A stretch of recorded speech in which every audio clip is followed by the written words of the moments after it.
She was 27, trudging along the dusty edge of Highway 17 with her 3-year-old son strapped tightly to her chest, every roaring big rig sending tremors through her legs and terror through her heart. Then, brakes screamed. A familiar silver pickup skidded to a halt beside her. Her dad leaped out, his retired sheriff's eyes scanning the barren road behind her, fury etching deep lines on his face. "Emma, where's your van?" he demanded, voice cutting through the wind. She met his gaze, the words finally breaking free. "Mark hid the keys. He claims I'm too fragile to drive anymore." The cab of his truck was a sanctuary of quiet after the highway's chaos. Cool air blasted from the vents, but it couldn't touch the ice in her gut. Little Ethan dozed in his seat, exhausted from the endless walk. Watching his tiny chest rise and fall, her resolve cracked, tears threatened, but shame held them back. "How long has this been going on?" her father asked, stare locked ahead, fingers strangling the wheel like it was a confession. 8 months, she murmured. It crept in so slowly. He inhaled sharply. "Why keep it from me?" "Because it never looked dangerous at first. That's how they get you." She stared at blurring fields outside. "It began with kindness."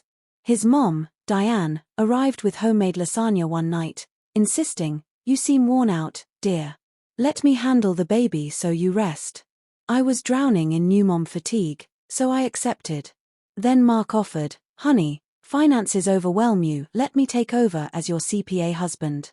I was grateful. She needed him to see the pattern. It's like slowly tightening a noose you don't feel until it's too late. Diane moved into our basement temporarily to assist. Soon she was nitpicking my meals, questioning every purchase. When I pushed back, Mark called me oversensitive, blamed baby blues. No real doctor, just his diagnosis. Her dad's grip tightened. They monitored everything.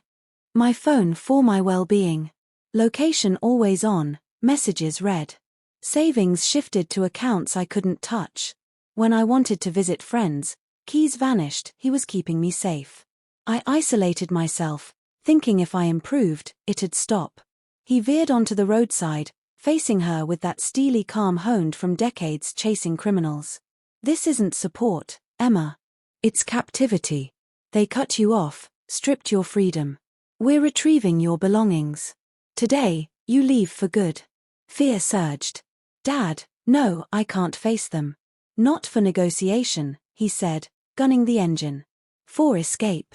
Their manicured cul-de-sac felt hostile now. His rugged truck clashed with the luxury cars and flawless lawns. Mark and Diane lounged on the deck, sipping cocktails, carefree as if they hadn't stranded her miles away. "Wait here," her dad ordered. She didn't. Hoisting Ethan, she followed, steps defiant. Diane noticed first, her grin stiffening. "Back already? Join us for drinks, Richard." He ignored the glass, zeroing in on Mark. "Hand over her keys." Mark rose casually. "Richard, calm down.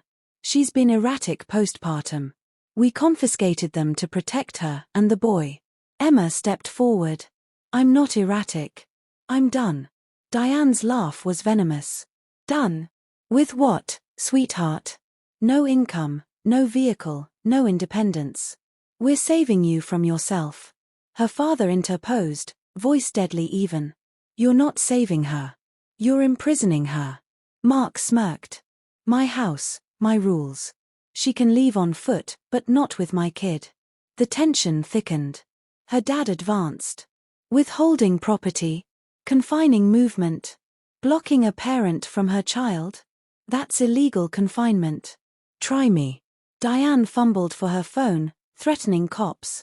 "Call them," he said coolly. "I'll enjoy briefing my old department." Emma bolted inside, grabbing passports, clothes, essentials, stuffing a bag haphazardly. Her dad guarded the door, apologizing in a broken whisper. "I noticed months ago the spark fading from your eyes. I stayed back, thinking it was your marriage to navigate. I failed you." "You're saving me now," she replied. Then, revealing her secret stash, printed emails, sneaky photos of suspicious transfers. "I wasn't passive. I was documenting, waiting for the right exit with Ethan secure." His pride shone through the regret. Time to go. They descended. Diane screeched about abduction. Mark blustered.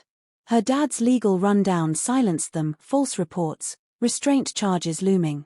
Emma strode out into sunlight that felt like freedom. Later, at her dad's, poring over snatched files revealed the depths. Her gifted minivan sold secretly, proceeds covering Diane's debts, a massive loan forged in Emma's name, her inheritance drained to zero. This is grand theft and forgery, her father declared. When Mark and Diane arrived demanding return, she confronted them with the evidence packet. Their arrogance shattered. Repay every cent by dawn, she stated firmly, or this hits prosecutors. They fled, defeated. 4 months on, Emma turned the key in her modest rental, hers alone. Finances rebuilding, Mark awaiting trial. The invisible prison was shattered. She was free, stronger, and fiercely protective of the life she'd reclaimed.